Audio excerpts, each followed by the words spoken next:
ഫേസ്ബുക്കിൽ നമുക്ക് ദിവസവും എത്ര ഫോളോവേഴ്സിനെ കിട്ടുന്നു, നമ്മളുടെ എത്ര ഫോളോവേഴ്സ് കുറയുന്നു, കൂടാതെ നമ്മൾക്ക് ലാസ്റ്റ് 28 ഡേയ്സ് നമുക്ക് എത്ര ഫോളോവേഴ്സ് കൂടി, 14 ഡേയ്സിൽ എത്ര കൂടി, 7 ഡേയ്സിൽ എത്ര കൂടി, ഇതുമായിട്ട് ബന്ധപ്പെട്ട ഡീറ്റെയിൽസ് ആണ് ഞാൻ ഇന്ന് നിങ്ങളുടെ മുന്നിലേക്ക് ഷെയർ ചെയ്യാൻ വേണ്ടി പോകുന്നത്.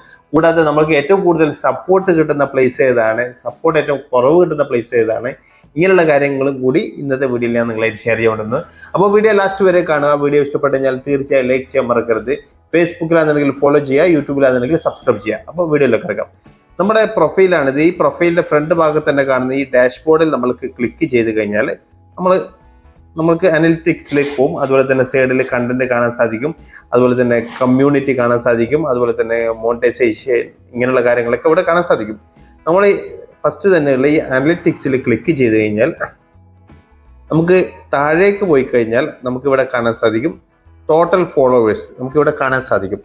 അതിൻ്റെ റൈറ്റ് സൈഡിലുള്ള ഈ സി ഓളിൽ ക്ലിക്ക് ചെയ്ത് കഴിഞ്ഞാൽ നമുക്ക് കുറച്ചും കൂടി വിശദമായിട്ട് ഡീറ്റെയിൽസ് ഒക്കെ കാണാൻ സാധിക്കും.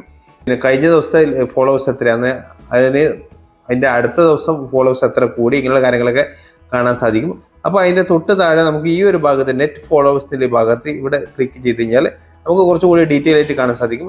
നെറ്റ് ഫോളോവേഴ്സ് മീൻസ് ലാസ്റ്റ് 28 ഡേയ്സിൽ നമുക്ക് ഇത്ര ഫോളോവേഴ്സ് കൂടിയിട്ടുണ്ട്. അതായത് ലാസ്റ്റ് 28 ഡേയ്സിൽ നമുക്ക് 1465 ഫോളോവേഴ്സ് കൂടിയിട്ടുണ്ട്. ഇവിടെ നമ്മൾ ഒന്നും കൂടി ക്ലിക്ക് ചെയ്ത് കഴിഞ്ഞാൽ നമുക്ക് കാണാൻ സാധിക്കും ഓരോ ദിവസം എത്ര ഫോളോവേഴ്സ് വെച്ചിട്ട് കൂടുന്നത്. ഓക്കെ, ഇപ്പൊ പിന്നെ 25-ാം തീയതി 54, അത് 16-ാം തീയതി ആകുമ്പോഴത്തേക്ക് 16 അതുപോലെ തന്നെ 27-ാം തീയതി ആകുമ്പോഴത്തേക്ക് 30. അപ്പൊ പിന്നെ ഇതുപോലെ ടോപ്പ് കൂടെ ദിവസം നോക്കുകയാണെങ്കിൽ 260 ഫോളോവേഴ്സ് കൂടിയിട്ടുണ്ടെങ്കിൽ ഇങ്ങനെ ഓരോ ദിവസം നമുക്ക് എത്ര ഫോളോവേഴ്സിനെ കിട്ടി, ഇങ്ങനെയുള്ള കാര്യങ്ങളൊക്കെ നമുക്ക് വിശദമായിട്ട് കാണാൻ സാധിക്കും. അതായത് അനലിറ്റിക്സിൽ പോയി കഴിഞ്ഞാൽ. ഓക്കെ, പിന്നെ നമ്മൾ കുറച്ചും കൂടി നമുക്ക് താഴേക്ക് പോയി കഴിഞ്ഞാൽ നമുക്ക് കാണാൻ സാധിക്കും ടോപ്പ് ലൊക്കേഷൻ. നമുക്ക് ഇവിടെ കാണാൻ സാധിക്കും ടോപ്പ് ലൊക്കേഷൻ. ഇവിടെ കൺട്രീസ്, അതിന്റെ തൊട്ട് താഴെ തന്നെ കൺട്രീസ് ഉണ്ട്. ഈ കൺട്രി നമ്മൾ ക്ലിക്ക് ചെയ്തിട്ടുണ്ടെങ്കിൽ നമുക്ക് ഇവിടെ കാണാൻ സാധിക്കും നമുക്ക് എനിക്ക് ഏറ്റവും കൂടുതൽ സപ്പോർട്ട് കിട്ടുന്ന പ്ലേസ് ഇന്ത്യ രാജ്യത്ത് നിന്നാണ് ഏറ്റവും കൂടുതൽ സപ്പോർട്ട് കിട്ടുന്നത്. പിന്നെ വരുന്നത് UAE, അതായത് ദുബൈയിൽ നിന്ന്, പിന്നെ സൗദി അറേബ്യ, പിന്നെ അതർ കൺട്രീസ്, അതായത് എല്ലാ കൺട്രിയും മിക്സ് ആയിട്ട്. നമുക്ക് ഇതിനേക്കാളും കൂടുതൽ ഡീറ്റെയിൽസ് നമുക്ക് കാണാൻ സാധിക്കും ഡെസ്ക്ടോപ്പിൽ നമ്മൾ ഓപ്പൺ ചെയ്ത് കഴിഞ്ഞാൽ, അല്ലെങ്കിൽ ലാപ്ടോപ്പിൽ ഓപ്പൺ ചെയ്ത് കഴിഞ്ഞാൽ ഡീറ്റെയിൽ ഇനിയും രാജ്യങ്ങളൊക്കെ നമുക്ക് ഇവിടെ താഴെ കാണാൻ സാധിക്കും. ഇത് ഫോണിലാവുമ്പോൾ ചുരുങ്ങും.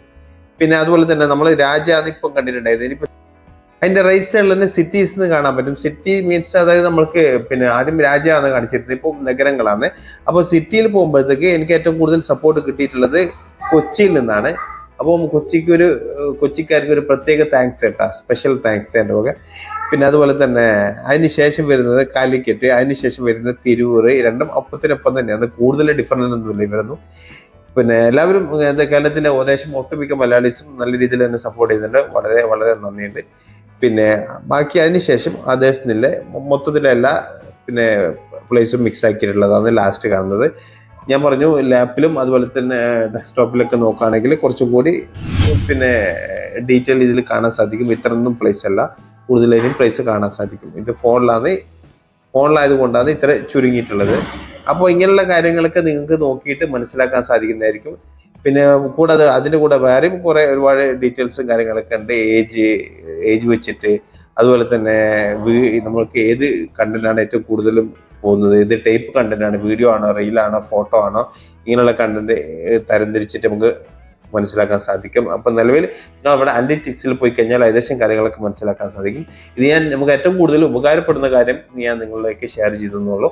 അപ്പോൾ വീഡിയോ ഇഷ്ടപ്പെട്ട് കഴിഞ്ഞാൽ ലൈക്ക് ചെയ്യാൻ മറക്കരുത്. സബ്സ്ക്രൈബ് ചെയ്ത് കഴിഞ്ഞാൽ ഇതുമായി ബന്ധപ്പെട്ട വീഡിയോ ഇനി നിങ്ങളുടെ മുന്നിൽ വന്നുകൊണ്ടിരിക്കും. വീണ്ടും അടുത്തൊരു വീഡിയോ ആയിട്ട് കാണുന്നവരെയും ഗുഡ് ബൈ, ജയ് ഹിന്ദ്.